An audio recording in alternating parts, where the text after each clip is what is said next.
Congress party के प्रदेश सचिव युगल किशोर पांडे एवं गरियाबंद जिला कांग्रेस कमेटी के जिला महामंत्री ओंकार सिंह ठाकुर ने प्रेस वार्ता कर बताया कि प्रदेश स्तर पर प्रत्येक जिलों में धान खरीदी और खरीदी केंद्रों में बारदाने की कमी जैसे किसानों से जुड़ी विभिन्न मुद्दों को लेकर भाजपा सरकार से कांग्रेस सवाल करती है कि इस बार 160 लाख मीट्रिक टन धान खरीदी का लक्ष्य है।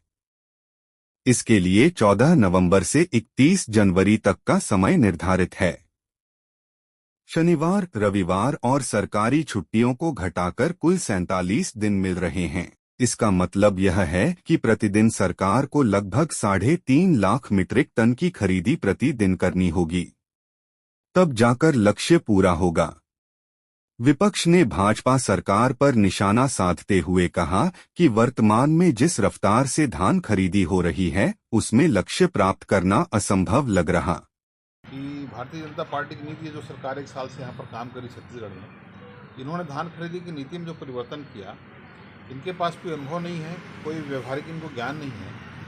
आज 31 रुपये में 21 कुंटल धान लेने की बात कह के सरकार पे आए, आज 23 रुपये भुगतान कर रहे हैं पर कुंटल। और सबसे अहम बात यह है कि इन्होंने अनावरी की एक रिपोर्ट बनाई है। उस अनावरी की रिपोर्ट को किसने बनाया, किससे मिल के बनाया, इसकी कोई ऑथेंटिक जानकारी नहीं है। दूसरी बात यह है कि जब हमारी सरकार थी भूपेश बघेल जी की हमारे छत्तीसगढ़ में, उन्होंने धान उठाओ नीति इतनी अच्छी बनाई थी कि धान खरीदी होते जाता तो धान को उठाओ होता था, जिससे समिति में धान जाम नहीं होता था और खरीदी अनवरत चलती रही। आज इनके पास धान जाम है, धान की खरीदी बंद हो जाएगी कुछ दिनों में। और कुल मिला के धान खरीदी से बचने के लिए ये लोग इस तरीके की नीति बना रहे हैं कि कम से कम दिन में उनको धान खरीदी करनी पड़े और जो है कम से कम इनको पैसों से भुगतान करना पड़े। शासन की भाजपा शासन की धान खरीदी की नीति पूरी तरह फेल है, लेकिन हमारे कांग्रेस शासन में किसानों को व्यापारियों को कोई परेशानी नहीं होती थी, लेकिन जो नीति लेकर चल रही है वो पूरी तरह फेल है और किसानों में भारी असंतोष है।